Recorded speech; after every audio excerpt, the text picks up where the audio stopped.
السلام علیکم ویورز. آج کا پہلا سوال ہے احسن خان ہے راولپنڈی سے. وہ کہہ رہے ہیں کہ جی ویڈیو اسکینڈل نے پاکستانی سیاست کو ہلا کے رکھ دیا ہے. اب جو ویڈیو وائرل ہوئی ہے وہ زبیر عمر کی ہے. میں دیکھ کے تڑپ گیا کس طرح ایک گورنر کے عہدے پہ رہنے والا شخص اس طرح کی شرمناک حرکت کر رہا ہے. لڑکی کا کہنا ہے مجھے نوکری کا جھانسا دے کر پھنسایا گیا.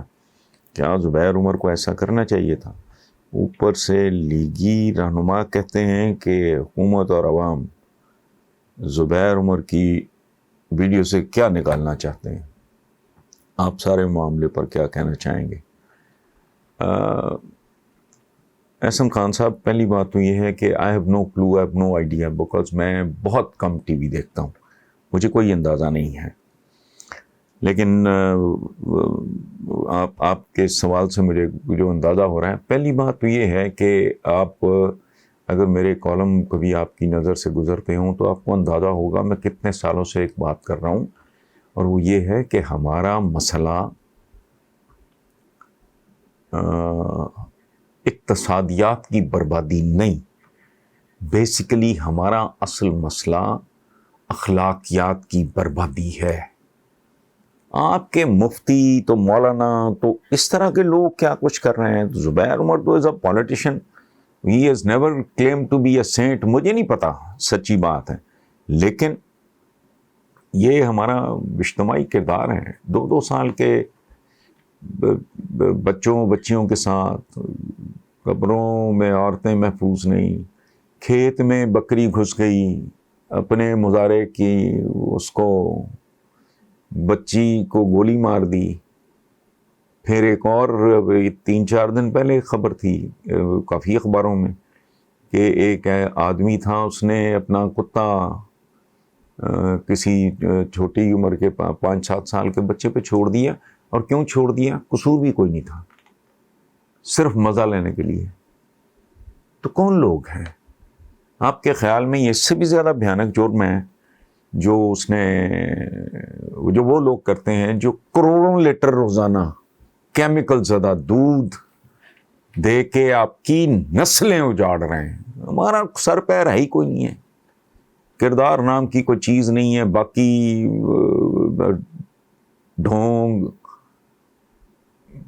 یہ ڈرامے، سارا کچھ یہ ٹوٹل دکھاوا ہے. خیر و برکت اٹھ گئی ہے، پھٹکار ہے، نحوست ہے، وہ کن چیزوں کی ہے؟ ان چیزوں کی ہے. باقی میں جب تک ویڈیو نہیں دیکھتا، سچی بات میں کامنٹ نہیں کرنا چاہ رہا، کیونکہ میں زبیر عمر سے کبھی ملا نہیں ہوں. ایک بار غالباً 2 بار یا 1 بار، اور وہ بھی ہمارے ایک ساتھی ہوتے تھے رپورٹ کارڈ میں جیو کے، وہ بعد میں جوڈیشری میں چلے گئے، تو بیرسٹر تھے.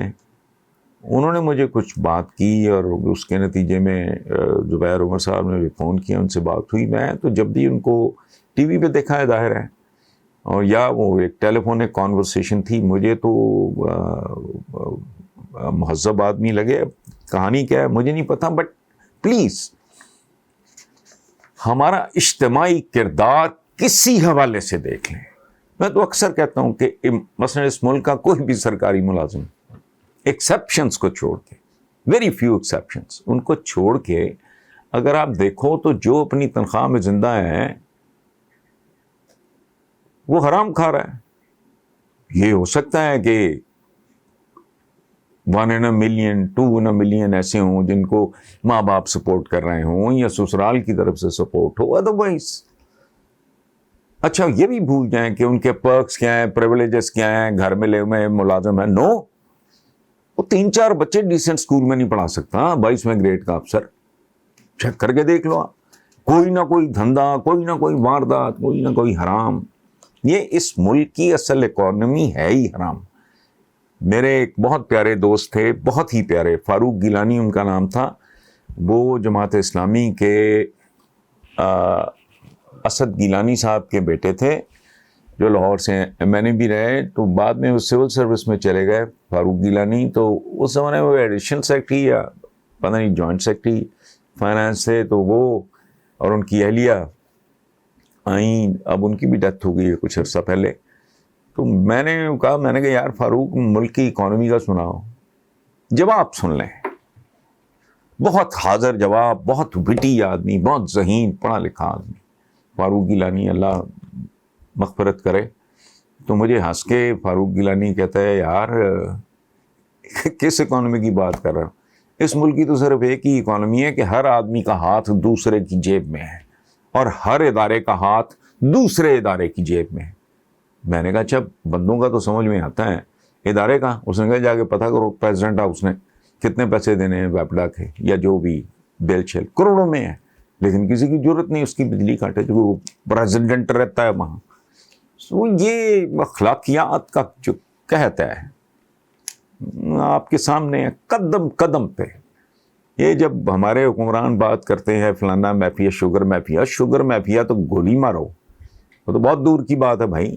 تمہارا تو ریڈی مافیا نہیں مان، کم تولتے ہیں، جھوٹ بولتے ہیں، ملاوٹ کرتے ہیں. یہاں رہ کیا گیا ہے؟ امتحانی مراکز آپ کے نیلام ہوتے ہیں. لوگ آپ ایک اخلاقی بات کر رہے ہو، آپ کا دل دکھنا اپنی جگہ پہ understandable, but sweeping majority of our country کیسے بیہیو کر رہی ہے، کہاں کھڑی ہے اخلاقی طور پہ، ان کی صحت کیسی ہے، وہ آپ کے سامنے. یہ سوال ہے، میں نام نہیں لوں گا چونکہ ویسے طاہر نام ہے، تفصیلات میں نہیں جاتا. وہ کہتے ہیں جی کہ نام نہ ظاہر کرنے کی درخواست کے ساتھ کچھ حقائق آپ کے سامنے رکھنا چاہ رہا ہوں کہ عثمان بزدار کی کارکردگی کیا ہے ہر کوئی جانتا ہے، لیکن اسے اتنا بڑھا چڑھا کر پیش کرنے کی کیا ضرورت ہے، اس سے زیادہ سے زیادہ کتنا فائدہ پہنچ سکتا ہے. تو طاہر خان صاحب ایک بات پکی ہے، پورا پاکستان میرے کالم کے بارے میں اگر ڈھول بجانا شروع کر دے اور کالم میرا سوال ہی نہیں پیدا ہوتا. کالم اگر میرا ڈھنگ کا نہیں ہے تو دنیا کی کوئی طاقت جتنا مرضی پروپیگنڈا کر لے یہ نہیں ہو سکتا. پاکستان کی سینما کی ہسٹری میں چند لوگ آئے جن کے پاس پیسہ بھی تھا، پل پوشیے، وہ سارا کچھ تھا، الٹے لٹک گئے. وہ 2 4 5 7 فلاپ موویز کے بعد ختم ہو گیا. اچھا بہت بڑے بڑے نام، سلطان رائی کا بیٹا حیدر سلطان ہے میرا خیال اس کا نام شاید، وہ اچھا لڑکا ہے، کچھ بھی نہیں. اچھا اسی طرح میں نام نہیں لیتا، میرا مقصد مثال دے کے واضح کرنا ہے، کسی کو ہرٹ کرنا نہیں ہے. بہت پڑھے لکھے 2 لوگوں کی، میں یونیورسٹی کالج میں پڑھتا تھا تب سے آج تک، تب پی ٹی وی پہ ان کا قبضہ تھا، 2 تھے اور بہت پڑھے لکھے، گا کہ ساری زندگی پاگل ہو گئے. وہ پڑھے لکھے بھی ہیں، میوزک کی سمجھ بھی ہے، آوازیں بھی درمیانی سی ہیں، لیکن پذیرائی نصیب نہیں ہوئی. سو اس لیے، اور دوسری طرف حقیقت یہ ہے کہ ٹھیک ہے یہ مارکیٹنگ کا زمانہ ہے، اٹس ویری امپورٹنٹ، ہونا چاہیے، لیکن خوشبو کو تو خود اپنا تعارف ہوتی ہے. ادروائز ایک ایسی پٹ آف کر دینے والی اگر کوئی پرفیوم ہو، ساری دنیا لگی رہے، بے شک مفت میرے گھر کے آگے آپ ٹرک کھڑا کر دو گے، میں تو کہوں گا اٹھاؤ اس کو، پھینکو باہر کوڑے کے ڈھیر پہ. سو مجھے نہیں پتا، اصل بات یہ ہے وہ جو انگریزی میں کہتے ہیں کہ ایکشنز جو ہیں، ایکشنز وہ کہیں زیادہ اونچا بولتے ہیں آپ کے کام سے. تو ایکشنز اگر ہیں، اگر ریزلٹس ہیں، نتائج ہیں، کوئی کرے نہ کرے. ابھی پچھلے سوال کے جواب میں کہ جی بڑے آئی جی چینج ہوئے تو بڑے چیف سیکرٹری چینج ہوئے، میں نے یہی کہا کہ یہ ہمارا عوام کا تعلق نہیں ہونا چاہیے ان باتوں سے. انہیں نظر رکھنی چاہیے کہ نتائج کیا ہیں، گورننس کا لیول کیسا ہے، روز بدلو بے شک. اچھا عثمان بزدار صاحب کے بارے میں پروپیگنڈا اگر ہو رہا ہے جی بہت اچھے ہیں تب بھی ٹھیک ہے، نہیں ہو رہا تب بھی ٹھیک ہے. چونکہ پریکٹیکلی باٹم لائن یہ ہے، باٹم لائن ہے پرفارمنس. آپ کی کارکردگی اگر خوبصورت ہوگی، اچھی ہوگی، طاقتور ہوگی، بھرپور ہوگی، اس کا کوئی امپیکٹ ہوگا تو سوال ہی نہیں پیدا ہوتا، لوگ تعریف کریں گے. چونکہ لوگوں کی ذاتی طور پہ نہ کوئی ذاتی، میں بات کر رہا ہوں ذاتی طور پہ نہ کوئی آپ کے ساتھ دشمنی ہے نہ دوستی ہے. ذاتی طور پہ نہ آپ سے کسی کا مفاد وابستہ ہے نہ کچھ اور ہے. وہ تو بہت کم لوگ ہوتے ہیں نا، محدود چند چمچے ہوتے ہیں یا بینیفیشریز ہوتے ہیں یا جن کے مفادات ہوتے ہیں. تو اس لیے it doesn't really make any difference. قطعاً نہیں. ایک ہوتی ہے کمپلسو بائنگ، یہ جو ماڈرن ایج میں کمپلسو بائنگ کیا ہے کہ ایک خاص چیز ہے یا کوئی بھی چیز ہے فار دیٹ میٹر، مجھے اس کی ضرورت نہیں ہے لیکن صرف مارکیٹنگ پروپیگنڈا کے زور پہ میں خرید لوں گا. چیز کا اگر معیار ہی ٹھیک نہیں ہے تو ایک دفعہ 2 دفعہ اس کے بعد میں ترک کر دوں گا. اس لیے یہ بے معنی بات ہے.